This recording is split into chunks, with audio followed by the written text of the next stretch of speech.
Hey guys, it's Pete from Pete from Anxiety here. Welcome in today's episode. I appreciate y'all being here so much. Let's talk about a few things real quick. The Pete vs. Anxiety Team Anxiety Facebook group. Are you a part of it? You're not? What are you waiting for? The link's down here in the description down below, or go to Facebook and search Pete vs. Anxiety. Then look for the Team Anxiety Team page and join it today. Why not? You can join and help. It'll be great. Yeah, like right now. Hurry up. Stop what you're doing. Pause this video. Go do it right now. But anyways, let's also talk about the Pete vs. Anxiety YouTube page. If you're here right now, you're probably following it most likely. If not, head on over there, subscribe, be sure to like and comment on the videos and let me know, because all that stuff really helps, guys. I really appreciate it. And help me break the stigma that mental health is talked about enough. But anyways, guys, let's get in today's episode. I'll have a great one. Thank you so much again. And as I always say, don't ask how your day is. Ask how your mental health is today. Guys, welcome to an exciting episode of Pete vs. Anxiety. My guest today is a trauma recovery coach, energy healer, that's approach of one of the compassion empowerments utilizing coaching, body working, and yoga techniques. Please welcome in the one, the only, Lori Maher. How you doing, Lori? I'm good, thanks. How are you? Doing good. Now that we finally got our schedules figured out, we're great, huh? Yeah, took a little bit. I know. I'm sorry. It happens. So, Lori, why don't you tell everybody a little bit more about yourself, and things like that, and then tell them about your Grace Wellness Center as well, because I did get a chance to state that as well. Sure. So I own State of Grace. It's actually yoga and healing now. I've been doing this work for, over 20 years. So aging myself a little bit. But I started in this industry because of my own anxiety, because of my own panic disorder that I had. And there's a lot of history there. I don't know how much you want me to dive into that, but you dive as much as you like. This is all about you, girl. You go and shine. Okay, so I'm a complex survivor, a trauma survivor, and so real quick, what is a complex trauma survivor? Just for people that don't know what that means. Sure. So complex trauma means you've had multiple traumas. Okay. So we could start with talking about what is trauma and different types of trauma, right? So if we're talking about a big T, a big trauma, we're talking about maybe child abuse, an accident, a death of a loved one, like big things that happen to us or in our lives. I don't want to say happen to us, but and then little T's could be, they're more chronic, right? But you might not think of them as traumas. So something like, consistent and chronic childhood neglect, right? Is something that is happening all the time that just is cumulative. Okay. Yeah. So multiple traumas basically is what it means. So, when we say complex trauma survivor, a lot of times what goes along with that is complex PTSD. So you've probably heard of that, right? Yeah. So through my own process, I got to the point where I was 30 years old. I got really sick and literally could not function. I could not get out of bed. And I am I like to work. I'm very engaging. I used to, work out all the time. And I ended up getting Epstein-Barr, which is mono, when I was 30. And then it turned into diagnosis of chronic fatigue syndrome, right? Yeah. So I went to, I don't even know how many doctors to try to see if they could help me. And they didn't know what to do. They had no idea what was wrong with me. So I ended up, figuring it out on my own. I looked around what could possibly help. And I found a yoga studio. I found a woman who did energy work, Acupressure Shiatsu therapy. And she was the only one that said she could help me. So I started going to her. I started doing yoga 2 to 3 times a week, very gentle yoga because I could barely do that. And going to her for energy work, at least for probably 1 to 2, probably once a week in the beginning. And it took me about 8 to 9 months to feel about maybe 70% better. Yeah. And so at that point I said, okay, I need to know what this is all about. So I went to school for it. So I went to school, got my acupressure therapy certificate, and just, I have not looked back since then. Yeah, sounds like a plan, though. I mean, it's working out well for you. You have your own clinic and everything else going for you. Get to feature on some great podcasts and things like that. You're making strides at this point, man. Exactly. No, it's, it's a lifelong journey, and I'm still learning every day, as Yeah. are my clients, right? Like what it's this level of self-care that especially trauma survivors need to really learn and I understand think that everybody needs to learn self-care, though. I think a lot of people don't realize what it is, and it's just yeah, simple things, and I yeah. it's a topic that's very interesting when people bring it up, because not a lot of people talk about self-care. And it's like you see all these Mhm. other great videos of everything else, but self-care never comes up. And now That's that I'm right. talking about it, now these videos are appearing. So it's like the universe is like, okay, Pete, here we go. And energy was the funny thing when I saw it in yours, because that was another thing that came up a lot for me. I did an Yeah. interview with a person that was an energy alchemist that got me so interested in it. And I Mhm. found out that I'm hypersensitive to energy. So like I couldn't explain this feeling I had. I'm not allowed to call it strange, because I had another guest, Leslie Turner, told me I'm not allowed to call it weird anymore. It's just is what it is. So she was like telling me about it and things like that. But it's like, it was so fascinating to me, because people, like, I never even knew any of this stuff existed. And then my wife and I, when we met, she was big into like the crystals and things like that, the energy the Mhm. crystals give off and things like that too. And I always Mhm. thought it was real weird, because the only time you've ever seen anybody talk much about crystals is like, you remember that show The Hills, with that weird couple, Heidi and Spencer, that was in the show. They were like, really, they made it seem like so weird, like he's like, Right. this one's for the, like the way he talked about it just made it so weird, like it turned the idea off to people. Because you're Right. just like, what the hell is this guy talking about? Like, he didn't explain it to a deep enough level. It made sense. He just came out like he's the weirdo with these crystals that he's holding on to, basically. I so appreciate that you say that, because first of all, so it sounds like you're an empath, is what you're saying, that you're sensitive, highly sensitive, 100%. right? 100%. And so am I. We could talk about that for a whole episode, right? Right? Exactly. But it's been a very long time of even back when I first started getting into this. The first exposure I had to an energy session was when I was like in my 20s. I was like 25. And I remember I was on vacation. I was up in Vermont.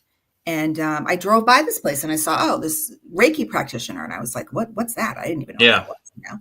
So I went in and had this incredible experience, and I didn't know what was going on. And it's scary when you're first experiencing this, right? Because you're like, what is Yeah. this energy work? Right?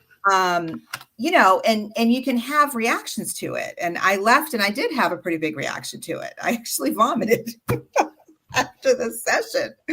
So I was like, oh, I don't know if I want to do that again. But that those extreme reactions are very rare, right? Yeah. Like, and I work with people all day long and no one has ever had that reaction. So it's also, as a practitioner, you really have to attune with your client and understand where their energy is and Yeah. what's going on with them, so that you're not overdoing it, right?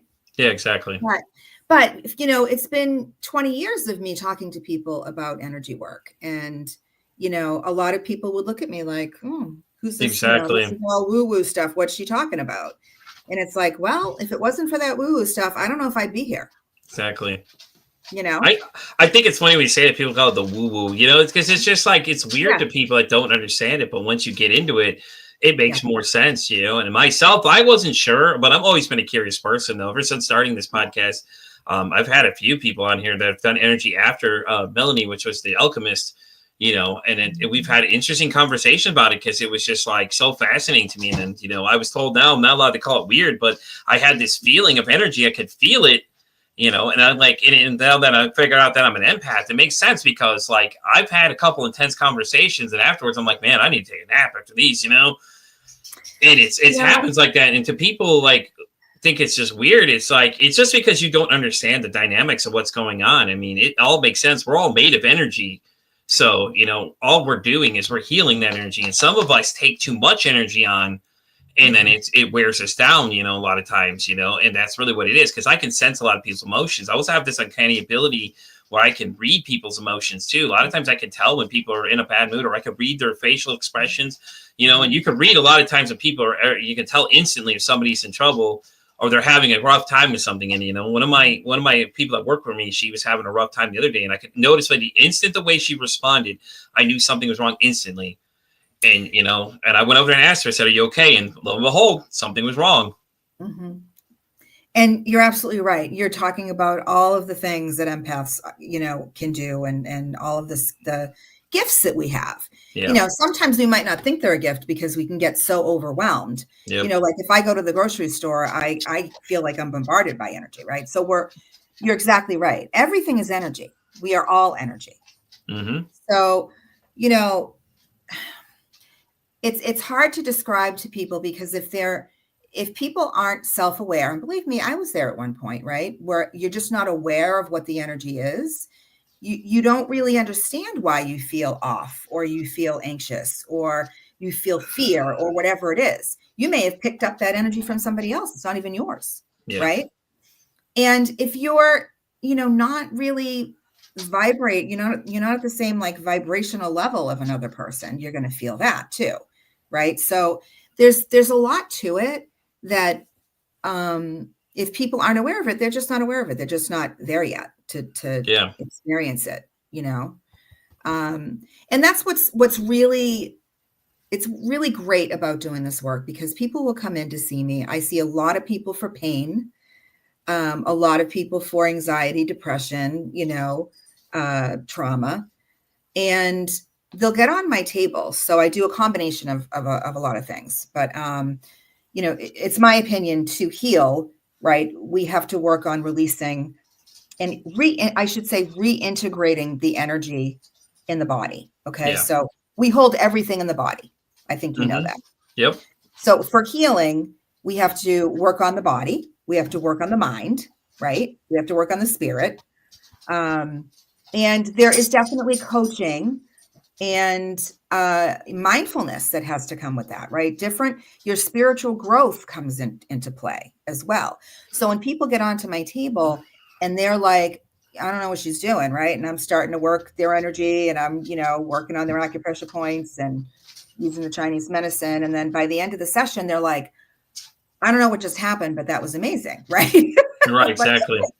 Great. They're like, why did I feel this up here? And you're pressing my foot. And it's like, well, I can explain that, right? I can show you the channels of energy in Chinese medicine, and it's right there. Yeah. So, it's an experiential experience. People have to experience it in order to believe it. Yeah. Right. Like that's how I got into it. I started going to someone doing energy work, and I was like, sign me up. Like, I know this is working. Nothing else is. And in myself, it was just like getting explained to me what it was I was dealing with, like, or what I was feeling, and why it was feeling it like that. And I never knew that until I met Melanie, and she tipped me off to it. And then I started getting all these other people, and, I got a string of different energy healers and things like that. And it was always a great conversation for us because I understood it on the next level. And I don't stray from any conversations. I talk about everything on this show. I try to get as many different interesting perspectives as I can, but energy healers just keep lining up with me. And I love it too, because, I had one woman named Tanya that came on. She and I were on a Holocaust survivor panel, and had I not done in this journey I'm on now, I never would have got to do something like that. That was really cool too. You got to talk to this person who's gone through Auschwitz and in another camp right after that too. And he was telling me his firsthand encounters of things that, would just blow your mind. But his message at the end of the day was just everybody love everyone. And it was weird because it threw you off. Like, hey man, you've been through all this stuff, He was even friends with one of the kids of the guy that was known as the Death General or something. I forgot what his nickname was, something, but he was like big because he was a big executor of people, He was known for that sort of thing, but he knew his son, but he didn't hold it against the son because the son had nothing to do with what the dad was doing, And it was interesting to hear this guy's story, and he actually created an AI of himself too, And it was just interesting to hear his message. It's just everyone love everybody at the end of the day, and he doesn't want people to have amnesia about what happened so we don't repeat history. And then, it's just crazy. And it's all been because I've been doing this podcast. I've got these chances to learn these kind of things. And it's kind of cool because it's like I'm going through a self-discovery process of finding out more about myself as I go with each recording sessions and different people I run into. I learned so much about myself from all my clients and all the people I've been talking to. Yeah. And what you just said and what that gentleman said about just love everyone, right? Like love people. Yeah. And you know what it is? It's loving yourself. Like we are on a journey of learning to love ourselves the way we loved ourselves when we were born, right? Yeah. We're born in this beautiful, balanced homeostasis. Like it's a beautiful place to be. And then things happen in our life, right? And we have to adjust and adapt and survive and all these things. And, in yoga, so I'm also a yoga teacher. We talk a lot about many different things that relate to spiritual growth. Yeah. But, one of them that I teach quite a bit is to become the observer, right? More of the observer of what's happening in your life, without attaching to it, right? Without attaching to the emotion that may be related to a specific, experience. So it really kind of starts there with a level of awareness. Like, let me just observe what's happening and how I reacted in this situation, or I didn't react in this situation, and where is that coming from? Because everything that happens in our lives, if you're triggered in the present moment, that's telling you that you have a wound that you haven't really healed yet. Yeah. Right. So the trigger is something's happening now, but it really isn't about whatever it is now. It's about something that happened probably years and years ago that is just deep seated in there and probably in your body that we need to kind of work through, Yeah. I can relate to that because I was abandoned when I was 10 and I didn't realize a lot of the stuff that I dealt with, like a lot of my rage issues and things were triggered by that. I found that when I was doing talk therapy, I discovered that my body remembers that. So like when I get into these states and moments where I get really upset, and I feel like that, I go flashback to it, but I don't really realize that's the moment I'm feeling at the time. I just know I'm mad, but I don't know what's triggering it, and it could just be the slightest things that would just trigger it to go off. And anytime I feel like somebody's gonna leave, I just I go into this heightened state of just like complete panic and just start freaking out and things like that. And it's all because it goes back to that. Because when I was 10, my mom dropped me off at my dad's doorstep and just left me there, and then it was just like, I didn't realize all the aftermath of what was going to happen afterwards, because she wanted me to go to therapy after that with her because she thought I had a problem. And at first it wasn't an issue because we went and saw a therapist and she was the one that had the problem. And she didn't like that. She, of course, didn't like that at all because she's somewhat of a narcissist a little bit because she was like, no, I don't like that. I don't like the fact that I have the problem and he has the problem. So she made me go talk to a therapist, and the therapist said there's nothing wrong with him at all. He's completely fine. He has no problems or anything else. I think it was later on I started developing these issues where when I get into those moments where I feel like that's the case, or I get put in a certain corner, it's like I start to lash out or whatever, and I go back to the sense of that feeling that day that I just didn't realize it was suppressed at the time, and it come out, and it's affected me all through these past years until I finally started getting some help for it. And it's gotten a lot better though, but it's still something I work on, but it's you don't realize how little that little event right there could cause such a ripple effect all the way down, kind of like the butterfly effect. They say one thing can change another, that kind of same kind of principle, that idea, people don't realize that either. So Pete, I just want to say, first of all, I'm sorry that happened to you. Yeah. And second of all, it wasn't a little thing. That's a big thing. That's a big T. Yeah. Okay. So I'm not surprised at all that you had anger and rage like I did too. I had a lot of rage for a long time. So I was sexually abused when I was 7. So, like this stuff happens, right? Yeah. But, let's honor that first of all, because that is something that stays with you. Yeah. And so good for you. Like you're working on it, you're working through it. I want to just explain a little bit. So when you're triggered, sometimes we don't even know what triggers us. Yeah, no, I agree with that 100%. Yeah. So depending on when the trauma happens to a child, if it's under the age of 7, it actually affects the brain in a different way versus if it's over the age of 7. So literally, physiologically, there are changes in the brain. Okay. So the amygdala is a different size. Your threat detection system is affected, where some of us maybe don't really see when there's a real threat, or we think there's a threat when there really isn't one. Like there's a lot of things that happen. Our emotional system is, it's bigger. We react emotionally. We are hypersensitive for these physiological reasons. Yeah. So when the trauma actually happens, we go into fight or flight, right? Our autonomic nervous system is activated. Okay. And we are not able to store that memory like a typical memory that we can store every day, right? So like today, later on, you're going to be like, okay, well, that was a great interview with Lori. And I'm going to store that in my file cabinet, and I can go take it out whenever I want, and I can remember what we did, what we said. Yeah. But when the trauma happens, we cannot store it because we're not in the right frame of mind, or we're not even in our body. Sometimes we maybe have dissociated out of Yeah. our body. That what it becomes is almost like shattered glass. This is the best way I can describe it. It's like shattered glass in your body. So this memory has shattered, and there's pieces all over in your body of this memory. So you may smell something, or someone does something that might remind your 10-year-old brain that this reminds me of when my mother left me, or whatever. Yeah. It could be anything. And so then you're triggered, but you're like, well, why am I triggered? I don't even know why I'm triggered. Right. So when people come to me, it really doesn't matter. Right. Like, I mean, I talk about all this stuff with them, but like, we're going to move that and heal that and reintegrate that experience through all the different things that we do. So I just want to let you know that you're completely normal. Like these things that you've had, that you've experienced, whether it's the emotional outbursts or, just afraid that people are going to, leave you. I mean, this is normal. This is a normal reaction to what happened. And I think when people hear that and they're like, okay, people just want to be heard. They just want to be seen. They want to be understood. Right. And know that there's nothing wrong with them, because as kids, that's what we do. We make it about us. Yeah. Right. No, I agree 100%. And I think the hardest part is the forgiveness part of it. It's like, I know that I probably never get forgiveness from her, or her to say that she was wrong, because she always denies everything as it is now, and it's like, she doesn't seem to get that point that what she did affected me so much, because I stopped talking to her for 13 years for a while too.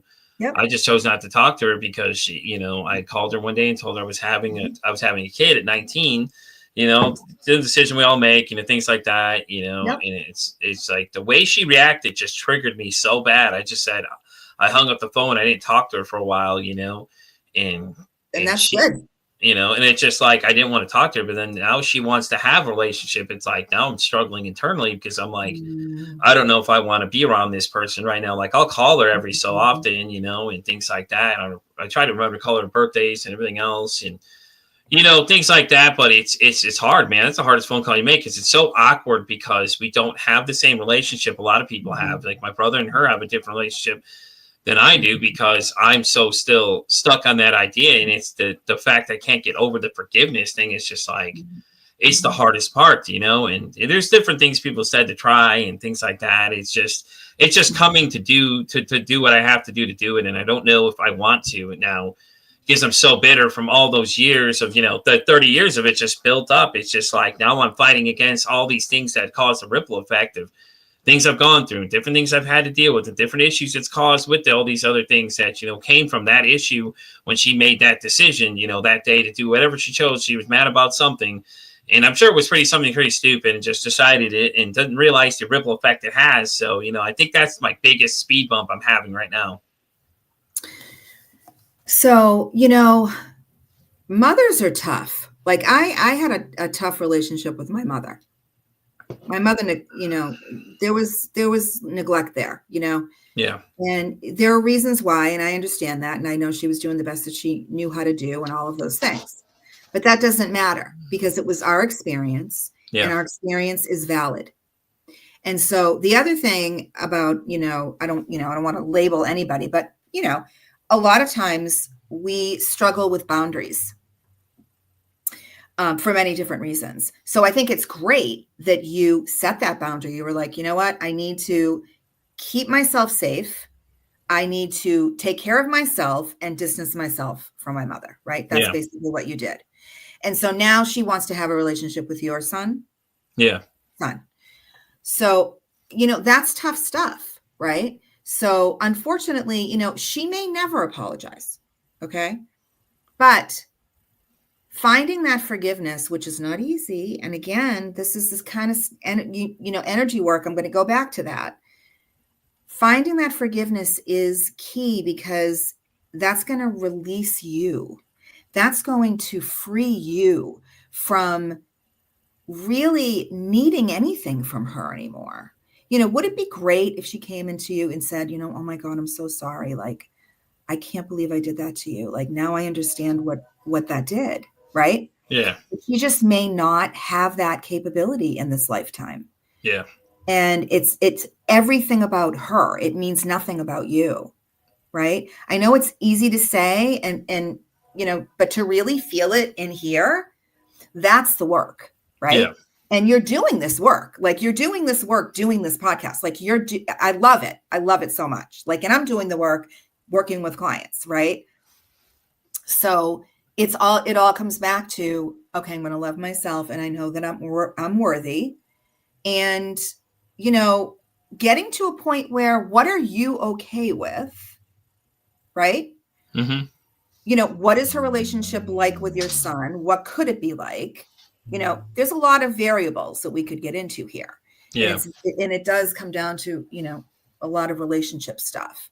Be happy to talk more about that with you if you want offline. Yeah. But, yeah. But yeah, I understand, because I went through probably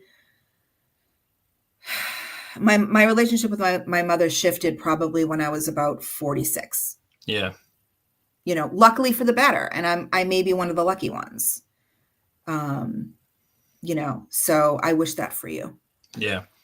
Thank you. Yeah. It's just hard, man. People don't realize how hard it is. And when you look at the really go under the microscope and find out what it was just some stupid situation. It's just like, oh, well, it was just some dumb situation. Well, that's great that you have that advice for me, but I've dealt with 30 years of this being a ripple effect of other things that have caused the problems off of it that I don't think you're implying to the rest of this, and it's just like, who is saying it's a stupid or dumb situation? People have told about it, just told what it was. It's just like kind of a dumb situation. And it's that the response I get a lot of times is that. And I'm just like, yeah, that's not how it works, unfortunately. Okay. So yeah, no. And they don't know what they're saying. And they don't. It makes me, Lori, it makes me laugh because I know, and, a lot of things now learning about doing this podcast, a lot of things make me laugh. Like when you meet people that have absolutely no idea anything about mental health, right, and then they try to have a conversation about you about these things, it just makes you laugh because you're just like, yeah, I don't think so. Right. But okay, you just you live on that soapbox, have fun up there. Right, exactly. It makes me laugh. It really does. Yeah, and it also makes you think, like, you know what, let's, you know who the right people are to talk about it with. Yeah. Right? Yeah. No, I'm like I said, I'm learning it as I go. And the more I get educated on the subjects and things, it's great because I can sit there and smile about it because then they don't know what I'm smiling about because I'm laughing because I'm just thinking, like, I appreciate you trying to have this conversation. I see where you're going with this, but I don't think you're going with the right path, Right. And like I've had an anxiety attack at work before, and my boss tried to talk to me about it. And the way she went about it, it's like, you can tell you have no idea what you're talking about, do you? You're just smiling at her like, you have no idea what you're talking about, but I appreciate you coming and asking questions and saying stuff. Yeah. It's like, hey, participation trophy, but I don't think you truly understand what's going on in this mindset of what happens in that situation, And she's like, well, let's try not to freak out next time. Like, yeah, let's try not to. I'm just thinking, sure, why not? Because if you you sit there trying to explain it to her, she's not going to understand it. She's not going to get it. And it's like, love her to death. Appreciate the fact she's trying, but she just doesn't get it. No. So let me ask you this. What do you do when you have a panic attack? A lot of times I distance myself from people. I go into the freezer a lot of times because I work in a gas station. So we have a big cooler. So I'll go in the freezer and I'll take like deep breaths and things. And it helps me recenter my brain and my thoughts and things like that. I have an anxiety journal. I have two that I use as well. And it really hasn't happened lately. It's just sometimes I get overwhelmed with a lot of stuff and trying to do things. I put too much stuff on myself and I start freaking out. Yeah. Or I'll step outside and, just kind of distance myself from everybody because I'll start lashing out at people and they won't know what's going on. Yeah. No, very few people would know, few people understand, but I don't tell a lot of people because a lot of people don't get it. And if you tell them, they start panicking too, and they'll start freaking out. It's like, I don't need you to add to my issue I'm having now. So that's the nice thing about that, because I work overnight. So I work third shift. So it's nice because it's just me and one other person. The other person, they, a lot of times they understand. I'll tell them, listen, if they're acting a little strange and I walk outside for a minute, just give me a minute. I'll be right back. That way they don't have to know the full story. Yeah. Because if they get it, they get it. They don't. Because, I've met a young man who had problems that he was dealing with some things. He didn't know what he was dealing with, but he's had a couple sessions where he just got overwhelmed. And it was great to be able to tell him, like, hey, man, I know exactly what you're dealing with. And me and him have connected on a deeper level. He's actually the guy that works on the sound side of the show. He does a lot of sound work and stuff for me. He takes all the audio clips that go to my iHeartRadio, Spotify, and all this stuff down there. He'll edit them for me to send them back. But he was dealing with stuff like that too. And it was great to be able to talk to him about it because he knew I understand on a deeper level things that are going on.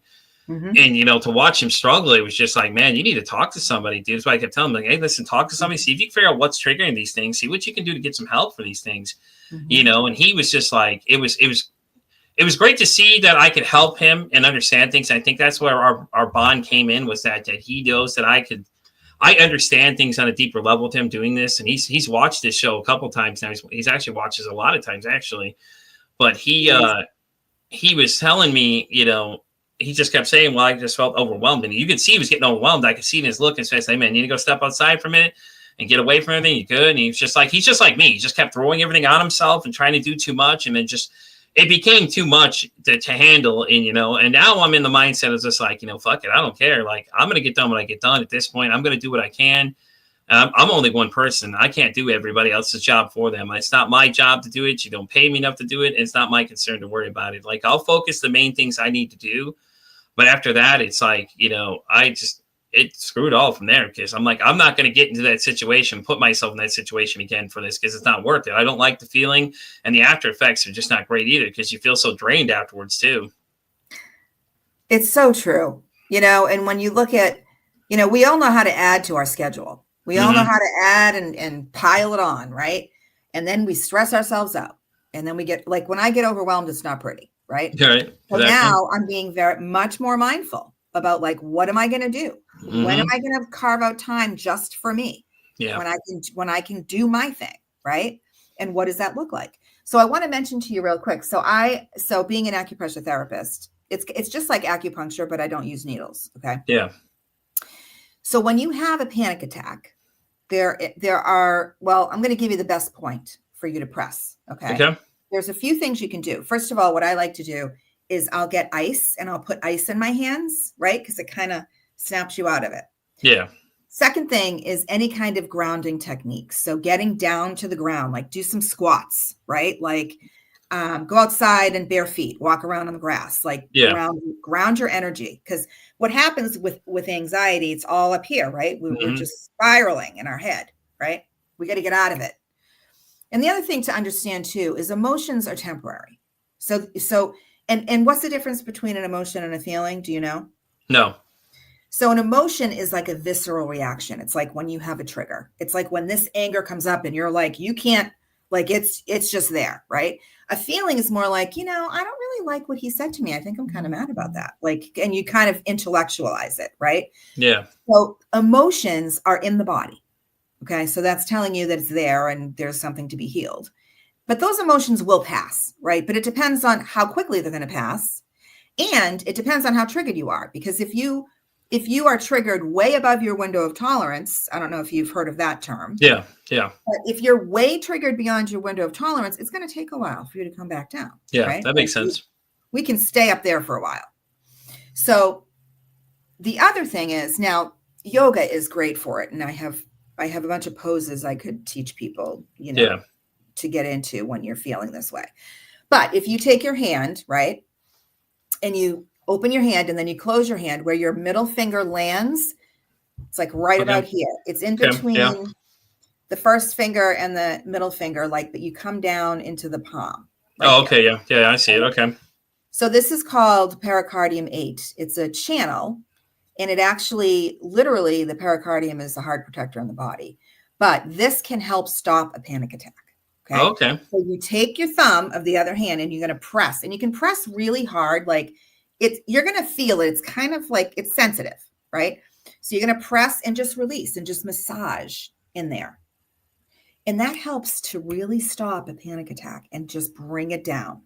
So go out, go for a walk, take your shoes off, get in the grass, press in this point, massage. Like, you can massage it pretty hard. Other points in the body, you're not going to press as hard as this. Okay. And then you're going to do the other hand, everything always on both sides. All right. And you can be pressing each hand for like, I don't know, 2 or 3 minutes and just keep going until you feel better.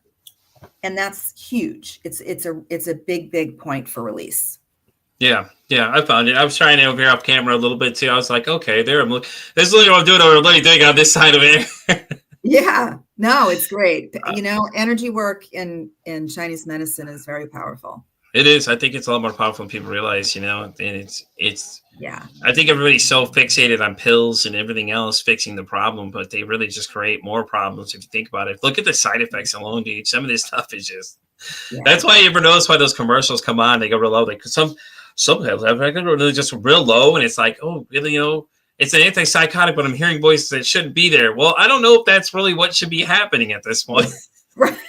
Right, exactly. Are we being counterproductive to what's really going on here? It's like, I don't know about this, guys. Okay. Oh, it makes me laugh, though, every time you see them, though, because you think about it, it's like all these side effects, and you hear all these people say, oh, I have all these different side effects and things like that. It's like, well, I take Ozempic, for example. Like, I take it for my blood sugar, and my wife and I were having this conversation the other day, and she was like, you always get I got a real nauseous feeling sometimes when I take it. Like, I don't know what it is. It's only sometimes. Lately, it's just like all of a sudden I'll stop talking, and she's like, "What's wrong?" Like she'll know something's wrong. She's like, "What's wrong?" You just stop talking. I said, "I just get this like real ick kind of feeling as it washes over, but it's like it's only brief. It doesn't last for long." And she said, "That's a weird side effect for you to have." I'm like, it just happens only for like that little bit of time, and then. Normally, I take a nap afterwards because my sleep schedule usually is like I'll record in the mornings and then I'll take a nap midday and then I'll crash in day. And usually I'll wait to take it right around that time period. So that way, when it's that feeling would come normally, I just kind of go to sleep and I'm not even noticing it. And it kind of passes over. And it's only for the one day. And at first, and because I am up to the 2 milligrams. So when I went up to the 2 milligrams, I started getting that kind of weird feeling. So like, after that, it's fine. After that, I feel great. I don't have any issues, anything like that. I do notice like the reduced appetite thing. Like my appetite kind of fluctuates a little bit, so it's weird for me.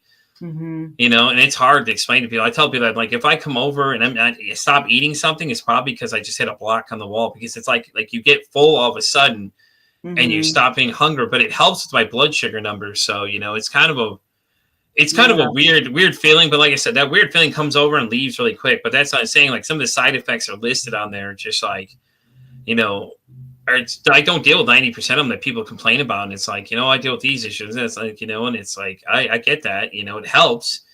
The goal eventually is to be off this stuff. I'm getting towards it. I'm almost off my high blood pressure medication now. Oh, awesome. So, I've lost a lot of weight. I've lost like 60 pounds. At least people come to me all the time and say, man, you look slimmer. I'm like, yeah, my clothes don't fit either. So I've dropped eight pant sizes and all that kind of stuff. So, I mean, it works. Oh my gosh. Wow. I've dropped a lot of weight. Like when I started this journey, it was like 340. I think the last time I weighed in, I was under 290.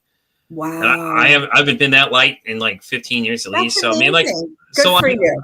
So I'm seeing the things, I guess. So I'll deal with that, like that hour of ick feeling for it to be doing what it's supposed to at this point, But I just think I worry about some of these other medications. You see people and they're saying all these other side effects. And it's like, well, okay, now you have these side effects. So what's going to happen now? You're going to give me another pill to go on top of it? I think that's where people start to get a bad taste in their mouth when you hear anything medicine that comes up, like Chinese medicine. They're interested in, no, Chinese medicine is more herbal and other natural things that can help you. All these other things that are a lot of these stuff they use, a lot of people say use these supplements. That's all they are. It's just the root of the supplements, And my wife works with a woman that is actually a licensed nutritionist. So we get a lot of information from her. And she's like, get the rawest source possible for a lot of them because the gummies and everything else are just not good. They're ineffective as much as they could be as you just getting the basically go and get the actual thing itself, because there's a lot of stores that sell a lot of that stuff. You can get natural food stores. You can go get it all.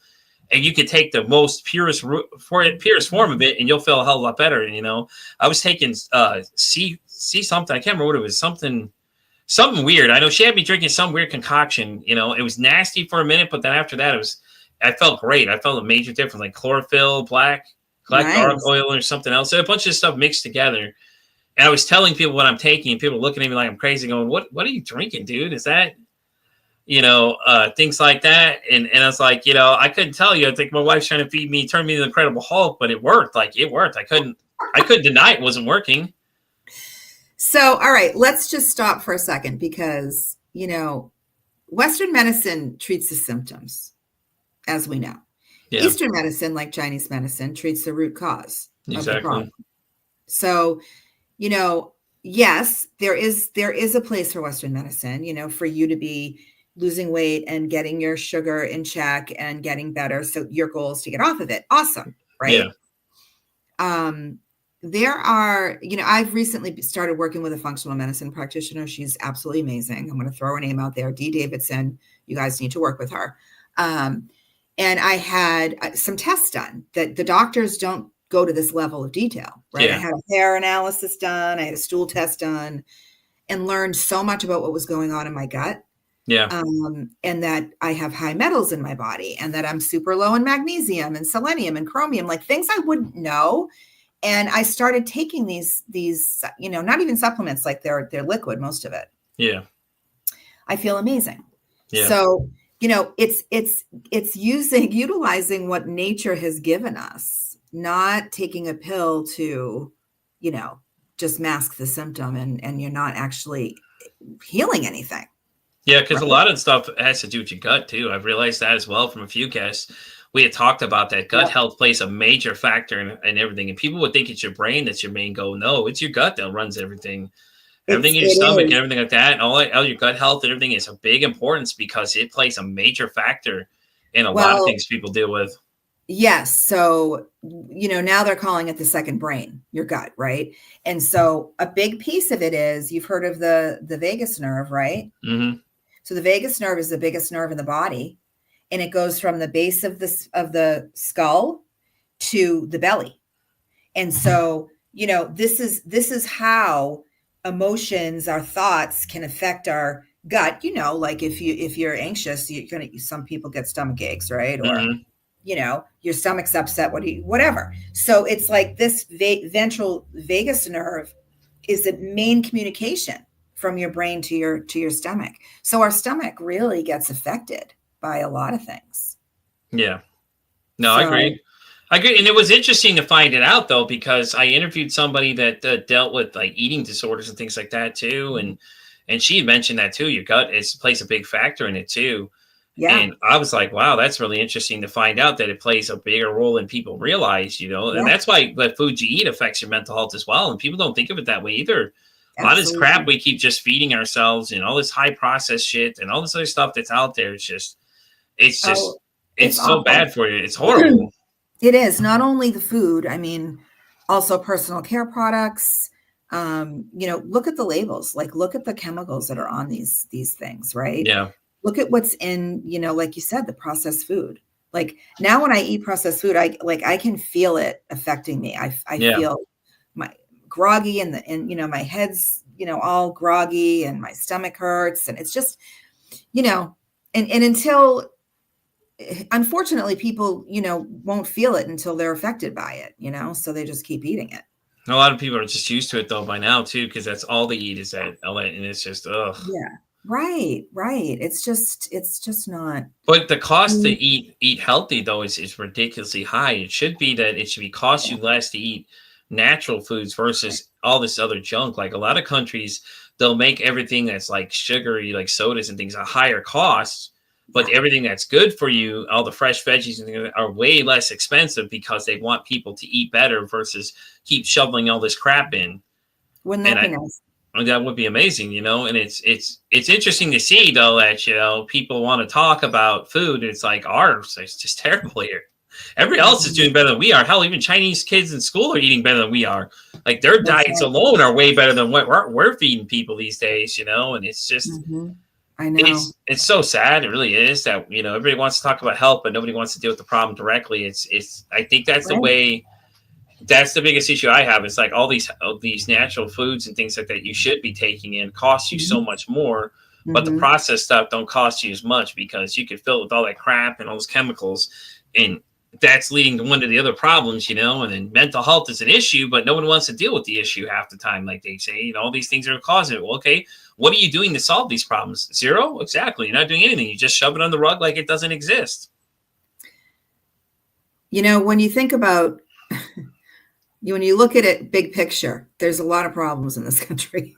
Yeah, Right. And, and people who do shove things on, sweep things under the rug and they don't deal with it, it's coming.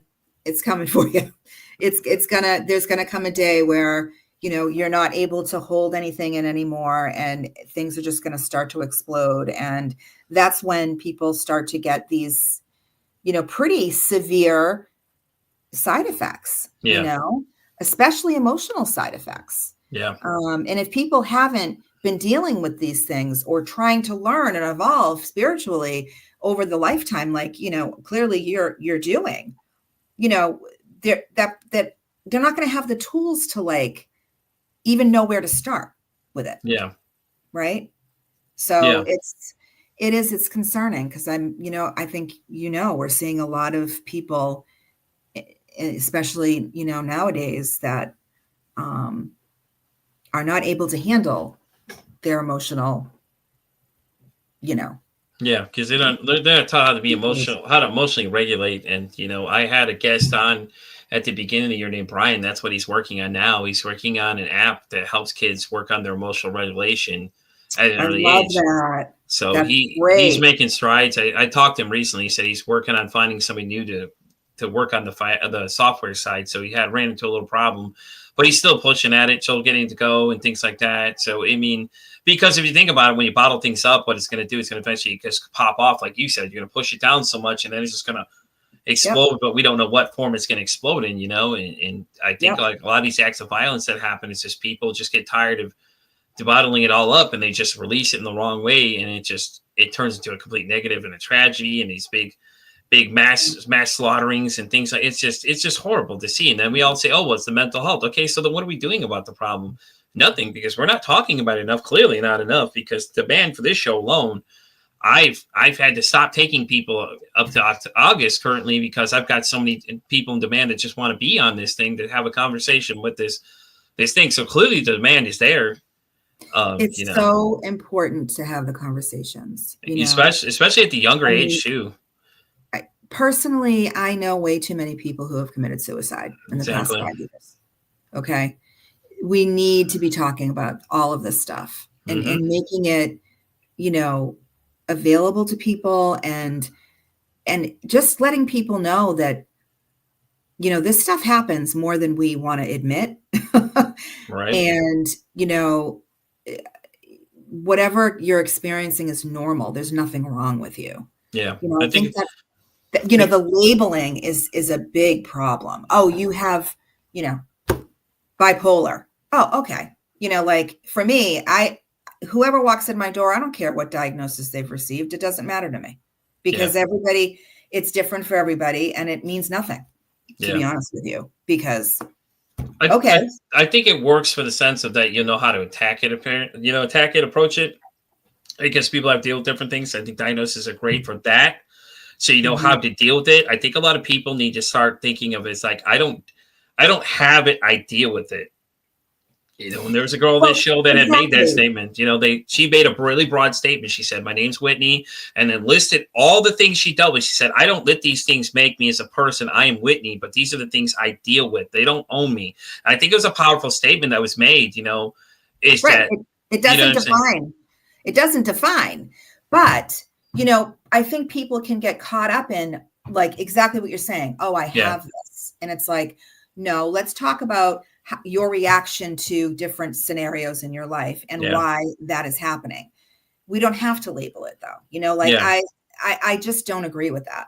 And I have an undergrad in psychology, and I was watching this other woman. I wish I had her name. I follow her on Instagram, and I was so excited to hear this. She was saying that the APA, the American Psychological Association, recently has come out and basically admitted that like every diagnosis in the DSM-5, whatever it is, revised, like everything stems from trauma. Like they finally came out and said it, right? So the thing we already know. We already know these things. Thanks, guys. Thanks for telling us now. So anyway, it's fascinating when you. I think it's fascinating too, because they've just finally come out and admit that something we've already known. It's like we've already known, man, and now we got to tell you that we do. Right. Like, hey, thanks for sharing. We already knew these things. We tried to tell you. This is why we're doing all these other things, because we already knew this.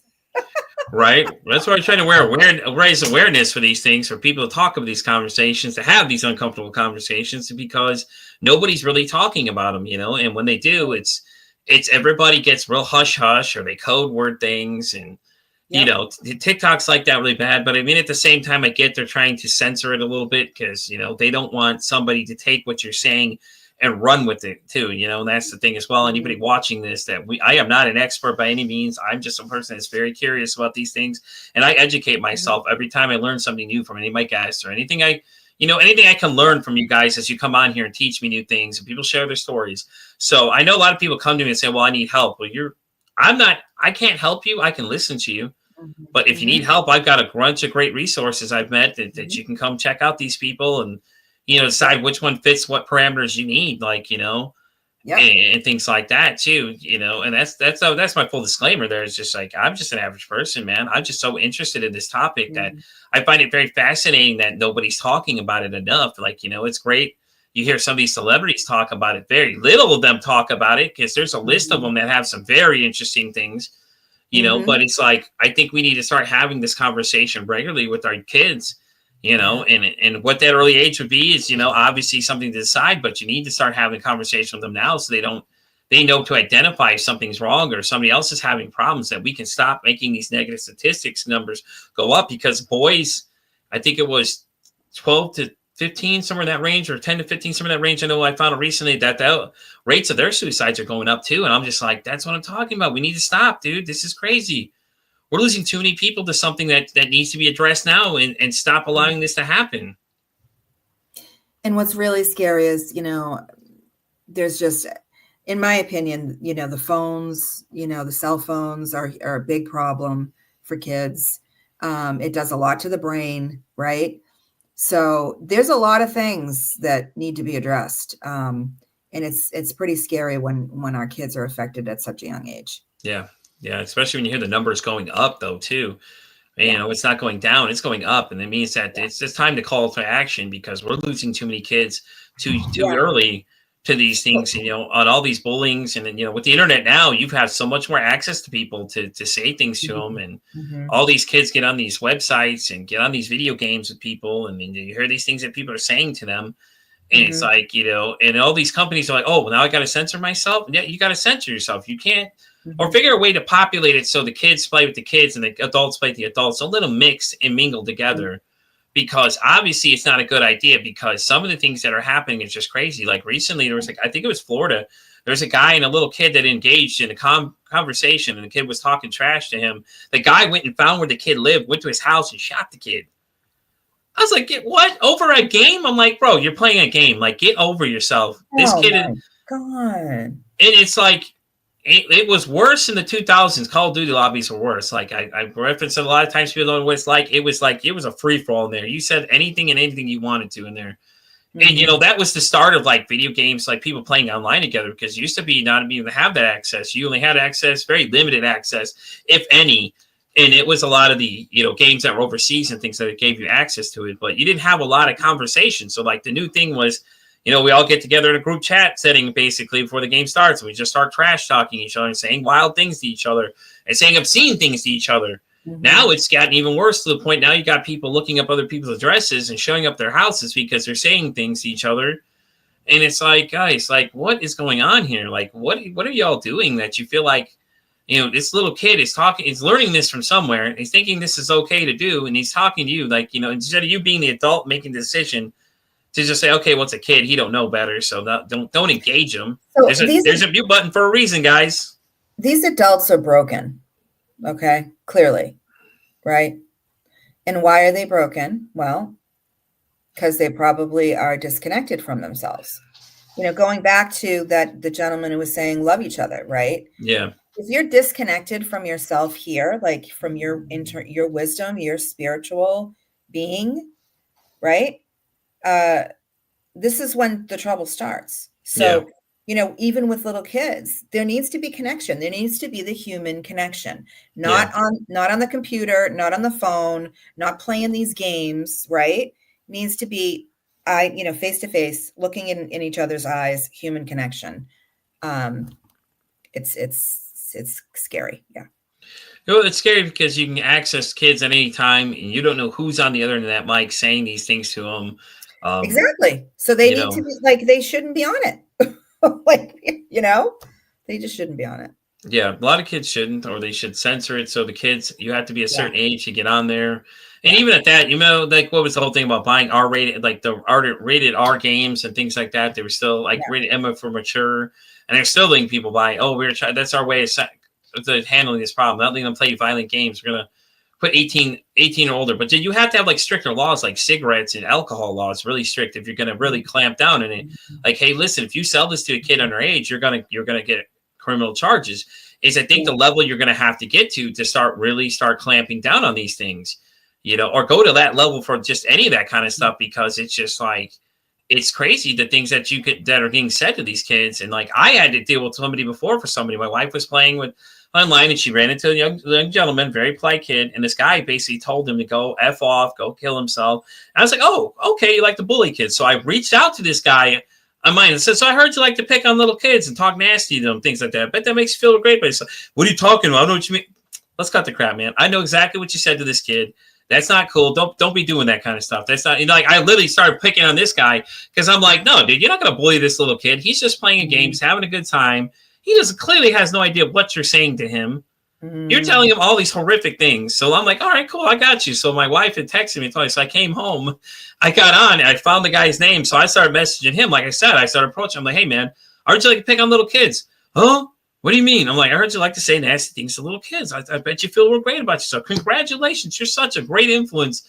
These things. I just started talking all this shit to him because I'm like, no, dude, like, I don't think that's okay. Because she was like, yeah, and then I don't care at this point if I chat. You can get your chat banned. So I've had it banned a couple times, but this is for the greater good. I was like, forget this. Like, I don't care if I take a ban on this thing or not. I'm going to say what I'm going to say because this is ridiculous. Like, how dare you message this little kid and tell him those things and talk to him like that when all he's doing is trying to play the same game that you're playing with him? Like, he didn't ask for that. He doesn't know better. He's just trying to play a game just like you are. And he may not be good at it. Okay. So what? Then I don't know what to tell you. Mute him. If you don't want to hear him talk, mute him.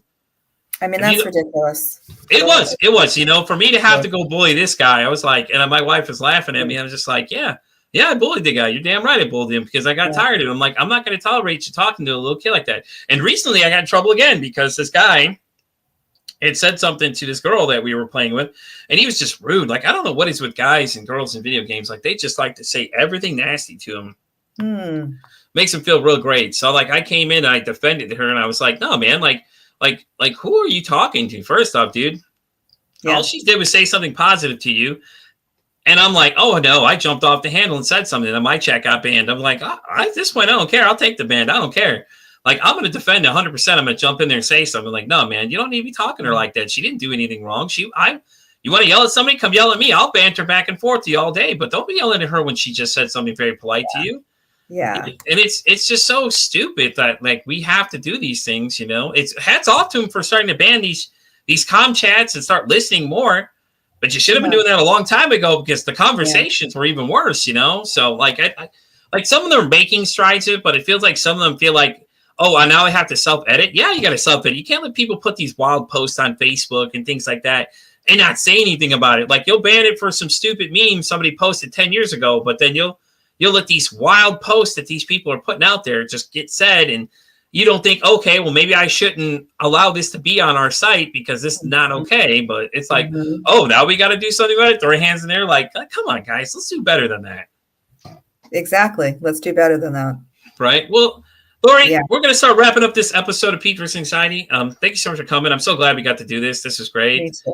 Thank you. I'll have all your socials listed down below. Did you want to plug your website for them where they can come check you out if they want to come see you or have any questions for you? What's the best way for them to contact you? So my website, stateofgracewellness.com. They could message me directly on Instagram or Facebook if they have any questions. I do remote work. I work with people on trauma recovery remotely. I can do, lots of different things, energy work, yoga practice online. So Love to hear Awesome. from you. Any questions, please reach out. Definitely, guys. And I'll have all her socials and everything listed down below in this video for you guys to see. And with the audio side, when this gets to that side, I'll definitely have everything posted there for you so you guys can check out Lori. Guys, and I'm Pete versus Anxiety. I'm pretty much on everything. X down to TikTok. I'm Spotify down to iHeartRadio. And as I always say, it costs nothing absolutely nothing to be kind to somebody. One kind act you can do can save someone's life, or hell, you can make their day. I'm Pete versus Anxiety, signing off saying, don't ask how your day is. Say, hey, how's your mental